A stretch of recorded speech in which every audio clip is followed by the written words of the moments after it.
ଆରେ କେମିତି ମଲା ହାଁ ମୋ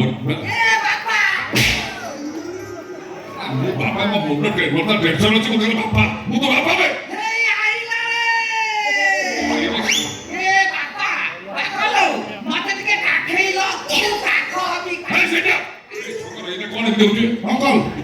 जो एक्सीडेंट आम परिवार बर्बाद होगा से एक्सीडेंट पागल होगा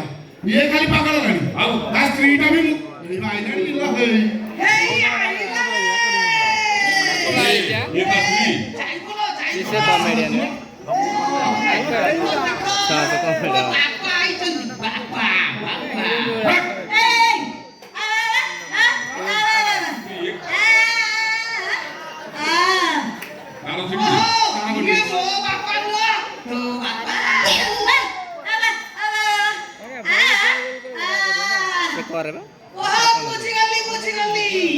ये तो पापा हुआ ये होतम तो जेजे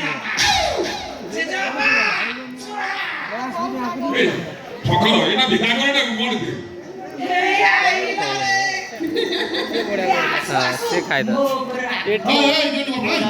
सदानंद गुरु से कमेडी भारी बढी मते चिनी मते जानी ना चिल्ला भले लाଗୁଛି ବହୁତ ଗୁଡେ ଦେଖିଛି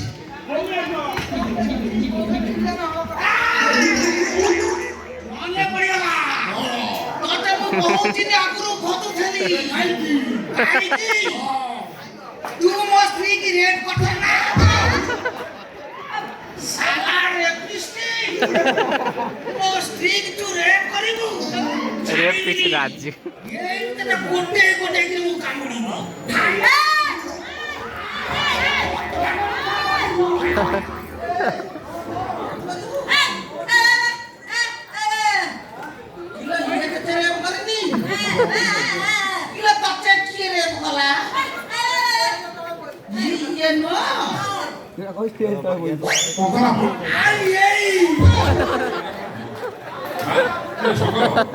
କଣ ଚାଲିଛି ଏଠୁ ଜମା ଯିବନି ଏଇଟା ବିଦା କରିକି 16 ଗ୍ରାମ ଲାଗି ଭାଇ ଜାଣୁ ତୁ ସିନା ଆକୁ ଜାଣିନୁ ମୁଁ ଠିକ ଜାଣିଛି ଏ ଦିଟା ଯାକ ହଉଛନ୍ତି ଚୋର ଏ ଦିଟା ଆମ ବାବୁଙ୍କ ଘରକୁ ଚୋରି କରିବାକୁ ଆସୁଛନ୍ତି ତୁ ବ୍ୟସ୍ତ ନା ମୁଁ ଯାଉଛି ମୁସୁଳିଆ ଠେଙ୍ଗାରେ ବାଡେଇକି ସାଇଜ କରିଦେବା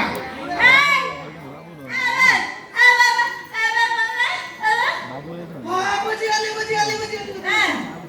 ଏ ଦିଟା ଚୋର ନୁହଁ ଜଣେ ଡାକ୍ତର ଆଉ ଜଣେ କଟାକଟି କମ୍ପାଉଣ୍ଡର ये तो दामो सूरज बाबू वासु बेटा नहीं गांधी सूरज बाबू ना ए सूरज गई नेनुदा ए यार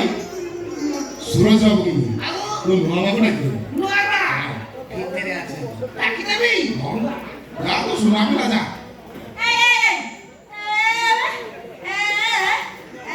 क्या तारा चिड़ी मुकी तो मुची पाने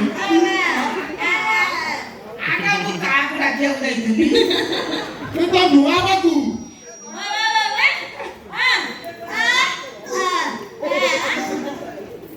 आगा मु भूली जाउची मने पड़ली काकू डाकी बेटा नुआ बाबू जाना ये इधर मन को नुआ ଛକର ଏଇଟା କେମିତି ସମ୍ଭବ ହେଲା ମୁଁ ଖାଲି ସେଇ କଥା ହଉଛ ସେ କଥା ଭାବିଲେ କଣ ଆପଣ ଆମ ବୁଢାକୁ ଡାକିବାକୁ ପଠେଇଦେଲେ ନା ବୁଢା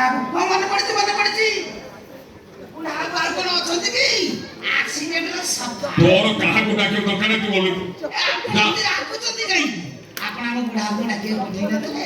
ନା ତ नुआ बाबू ମନେ ପଡିଛି ଆଉ ବୋଲିବିନି ନୂଆ ମା ନମସ୍କାର ଜଗିଛୁ ଛକର ଯଦି ସୁରଜ ବଞ୍ଚି ରହି ତାହେଲେ ଆମ ସମସ୍ତ ପାଇଁ ବିପଦ ତାକୁ ମାରିବା ପାଇଁ ମତେ ଗୋଟେ ସେକେଣ୍ଡ ଲାଗିବନି ଅକମ ଯେମିତି କଣ ତମେ ଯେତେବେଳେ କହିବ ସେତେବେଳେ ଚେଞ୍ଜ କରିଦେବି ଆଇଲା ମନରେ ଅସୁବିଧା ଅଛି କଥାବାର୍ତ୍ତା କରିଦେବୁ ନା ଆପଣ ମୋ ସ୍ତ୍ରୀ କି ଡାକିବାକୁ ପଠେଇଦେଲେ ମୋ ସ୍ତ୍ରୀ ଲାଟିନି ଭିତରେ ଅଛି ତୋର କାହାକୁ ଡାକିବାର ଦରକାର ବୋଲି ମନା କଲି